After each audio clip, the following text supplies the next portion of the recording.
I think about Nigeria. I lecture with the Institute for National Transformation, so we talk about transformation, what Nigeria can become, as against what Nigeria is. You've heard so much from Dakbo, Tokwe, and from Dr. Mogadu. It's all about a talk concerning what Nigeria can become.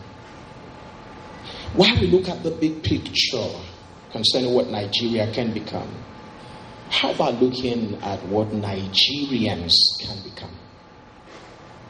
Because you see, I'm of the opinion that if Nigerians don't become something different from what we are now, and I speak concerning how we think and the way we speak, it is very probable if Nigeria will ever become something different. I want to talk to you about something very simple. It's going to be dramatic. It's going to be illustrative. I want to talk to you about labels. How that labels can put a lead on our lives. You know, if you think about a man like Robert Sternberg, some years ago, while he had enrolled at Stanford University to study psychology, one of the things that happened to him was the fact that he had a C in his introductory course of psychology. And his lecturer looked at him and said to him, there can only be one famous Sternberg, and certainly it can no longer be you because we've already had one. And Sternberg looked at the man and said, thank you for putting that label on me. Because what the lecturer was trying to tell him was that you can never amount to anything. So he put that label on him. But there's something that happened to Sternberg. Robert Sternberg decided to take off the label that the lecturer put on him and said to himself, I will be something different from what you perceive me to be. I choose to reject the labels that you put on me. And he went on eventually to become one of the most distinguished scholars from that particular university. In fact, in 2002, he was voted as the president of the American Psychologists Association. How is it that someone who was considered not to be one who will ever become anything, how is it that he was able to rise above all the sentiments that surrounded him? He was able to deal with labels. Everything we see around us today, from the projector screen here, everything has a label. And the problem with human beings generally is that everyone wants to put a label on you, and that's based on their description and their interpretation of who they think or perceive that you are. I remember the case of Winston Churchill, how that he was said he was uneducable. Somebody looked at him and said, you're too stupid to learn. Put that label on him. But the young man decided, I'm going to take this label off me. I refuse to be called. I refuse to become what you call me because you're entitled to your opinion. And another man's opinion must not become my reality. If we're ever going to emerge, the time has come for us as African people to begin to revisit the question of labels. What do we call ourselves? What have we allowed ourselves to be called? What have we allowed our environments to call us? Permit me, please, for the sake of illustration, to have someone come on stage. And I want to introduce you, perhaps, to something that would pass my message across a little more further. Here is a young man dressed up in suit, but it's difficult for us to perceive the beauty of the kind of dress that he's putting on because too many labels around him. While he was growing up, he attempted an exam, and for some reasons he failed not because he wasn't intelligent, but because he went to attempt an exam in an area for which he was not wired, but society told him to go and engage in because it was the most public or the most popular thing to do. So even though he was numerically strong, he was asked to go and do something that has to do with letters. So he engaged in a world of letters, and then he failed. And because of an event in his life, a teacher looked at him and called him a failure. Put a label on him. You're a failure because of an event. Someone looked at him and said, well, look, Considering the results and the scores you're having in your academics and all of that, because this young man again is involved in a part of academics that is not suitable for the kind of person that he is, and because nobody was there to guide him into the right kind of course of study. And so someone looked at him and said, listen, my friend, you're a mediocre.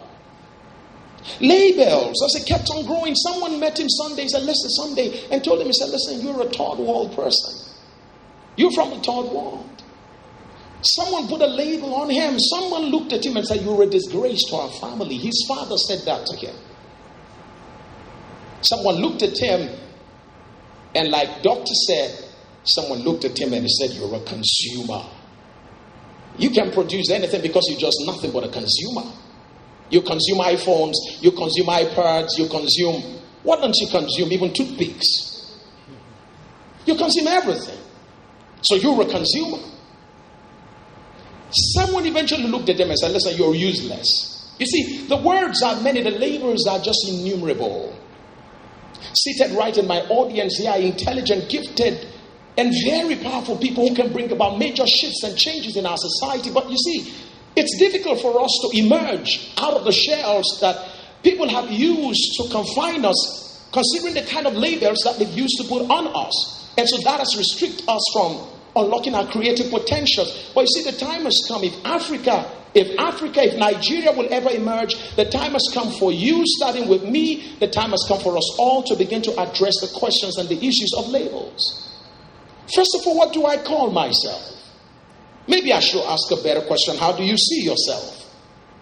You see, you cannot travel faster than the light you carry.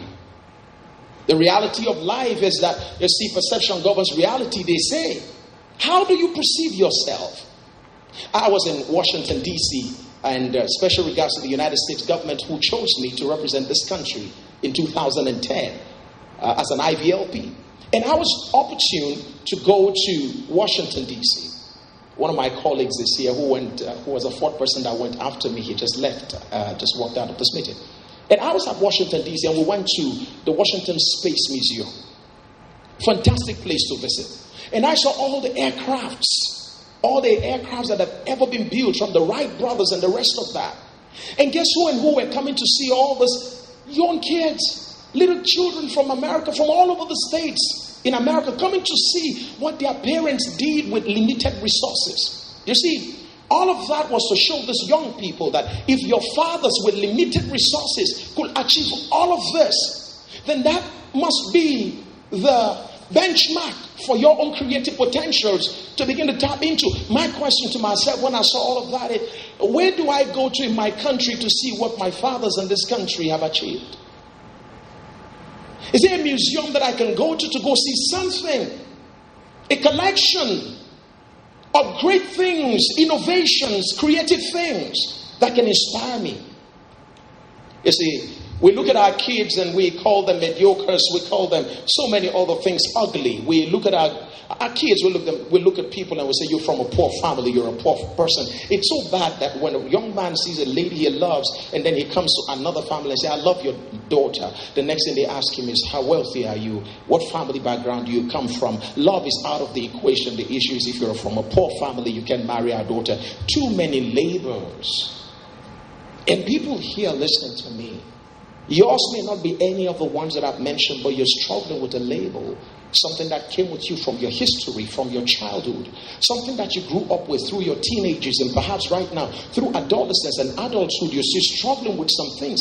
Here you are, yes, surrounded with so many degrees, but there are some things you've not been able to get rid of because someone said it to you some times ago in your life. A lover, a friend, a father, a brother. Someone said something to you that you've not been able to overcome up till this moment. I call them labels. Someone's perception is beginning to influence your thinking, your perception, and your view. I like what he called it, worldview. You see, if we're going to change what's going on in our lives, in our world today, a culture has been established already. If we're going to change what's going on, we have to alter that culture by changing belief system, changing value system, and changing behaviors before we can alter culture. Having said that, let me put it this way. You see, when I was growing up, In my primary days, I schooled in Kaduna State. When I was in primary school, I will never forget something that happened to me. I think I came second out of 3 on top in the class. And my teacher sent a report card home to my father. And he wrote, Sam, a very brilliant boy. And then he used the word, but an extrovert. I got back home so excited with my result as a second in the class, and I said to my father, I said, Daddy, look at this. I'm the second in the class, and my father was like, oh, let me see your report card. And my father looked at my report card, and you know what my father said? He said, sure, you're one of the top 3. He said, you see, your teacher said, Sam, a very brilliant boy, but he said, you see, anytime you have a but, it means it cancels what has gone before. And so my father said, whatever comes after the but is what is important. And so my father said that your brilliant is no longer important. Your teacher said you're an extrovert. And the way he said it, my father was a military man. And I want you to imagine the command that always comes with their tone. And my father said extrovert. And you know, it sounded insulting to me. Doctor, I went through primary school, from that moment secondary school, and when people are talking, because you see, I love to talk, I love to share information. I'm an entrepreneur, and I like to pass information across to people. From that moment, when people gather together and they want me to say something, I keep quiet, because although my father is not around, the label is put on me, keeps speaking to me. I want to express myself, and something would tell me, hey, you're an extrovert. You see, I never took time out to check what it meant. I never consulted the dictionary to check what that word extrovert meant. For me, it was an insult. It was a derogatory word. So I lived with that thinking, I'm an extrovert. Now can be a new identity. Went through secondary school. I was afraid of checking the meaning because I was afraid of getting to find out how bad I was. I got into the University of Ibadan to study geology. And while I was there, in my first year, I summoned up courage to pick up a textbook, MD Gross, Psychology. And I decided to go to the page on personality types and the rest of that. And I wanted to check on, and then I stumbled on something and I found extroverts and introverts. And I was like, okay, now there it goes again. And carefully, you can imagine how I carefully had to look at that word extrovert. It's like, okay, now what do you mean? And I was expecting to see someone with a monstrous look, or maybe that word is a description of someone with horns and maybe an alien from a strange planet or something very awkward. And I discovered that the word extrovert simply implies that there are people who are basically outgoing, talk active perhaps, and then there are people who are introverts who are perhaps talk passive. And then I got to realize that it was basically extroverts liberated me. And from that moment, I made up my mind to begin to take off the labels that have been associated with me. I began to say to myself, never again will I keep my mouth shut where I have an opportunity to express my views. I began to say to myself, nobody's opinion will ever become my reality. I began to say to myself, if it ever comes to my mind, that it will indeed come into my hands. It will become a reality. I began to say to myself, no one will ever define to me what success is. I began to say to myself, I will never negotiate success with anybody. I began to speak to myself. So the first thing I began to do was to get rid of the labels that people have put on me. Mother put on me. My father put on me. My girlfriend. I don't know about you, but if you've ever had a girlfriend before, and if you've ever approached a girl before, at the time when I approached one, and she looked at you and looked at the fact that you don't have an MBA. When I talk about an MBA, it's a mega bank account. You understand that? You see, if you consider the fact that you approached a girl prematurely when you don't have an MBA, and then she looks at you and says, where do you work? And I'm like, I'm trying to get a job. And she's like, when you get a job, come talk to me, because then I will know you are just over broke. Are you getting what I'm saying now? And when you think about all the labels, the disgrace, the things you've done that have brought shame to your family, to yourself, things you shouldn't have done if you had known what you know now. All of those things that have created labels, and the fact that you come from a poor family, how that also has affected your psyche, makes you to think that you're a poor person because you come from a poor family. You see, your origin is not your destination. And I had to take all of that off. Let me have new labels. And I decided that I was going to start putting new labels on myself. That I was going to start saying to myself, I'm a great person. I'm creative. I'll say to myself, I'm dynamic. I say to myself, I'm branding myself. I'm branding me. And I began to say to myself, hey, I'm a producer, not a consumer. I began to say to myself, I'm an excellent-minded person. I began to say to myself, I'm a success. I put new labels on myself.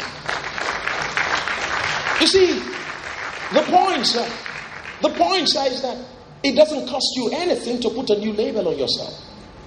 You're free. It's entirely free.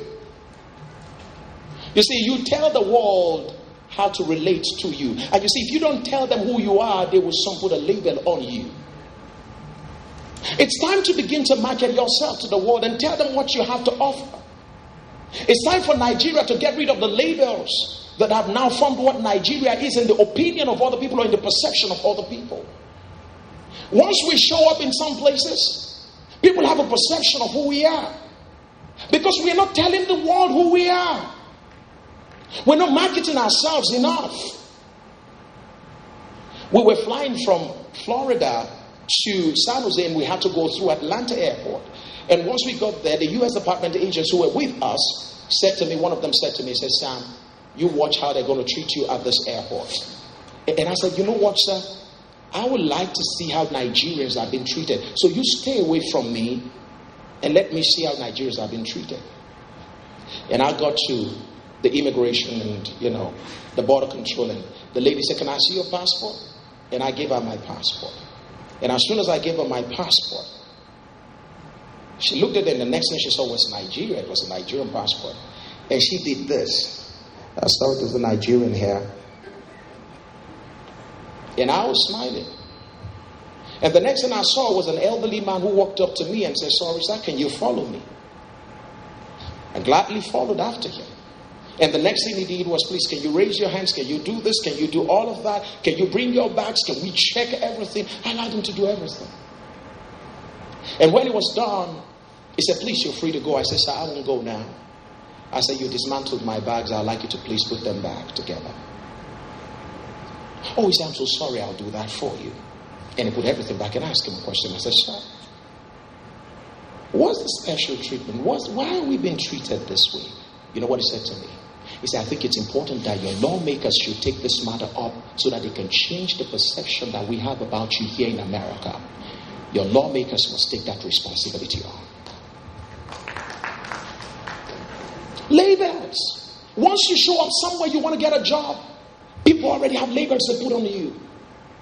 You see, it's now important for you to begin to tell yourself that I'm not what they call me. I'm creative. It's time for Nigerians to know that we can produce, we can manufacture, we can create. And I'm so excited about the fact that we're beginning to have a lot of Nigerians now who are breaking through, putting a new label on themselves. We can do all things as a nation. We've been endowed with enormous potentials. Our soils are productive. We've got the human power in terms of human resource. We've got quite a number of things to leverage on.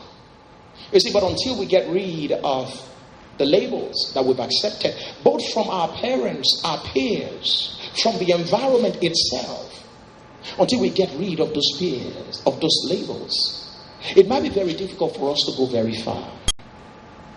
I would love to give you an opportunity as I close today to consider the possibility of beginning to label yourself afresh here. How did you introduce yourself to the person that was sitting with you when you got in here today?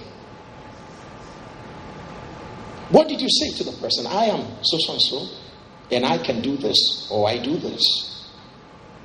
Let me round up with the story because of our time. I need to stay within time or time limits. I read the story about an eaglet actually. This hunter went to the forest and then saw this little baby, this eaglet, and picked up this eaglet and brought the eaglet home. And then this man had a cage where he rears chickens, and he put a label on that cage and put the chickens being reared here. And took this eaglet and put the eaglet in the cage, and this eaglet grew over time and became a very big eagle and all of that.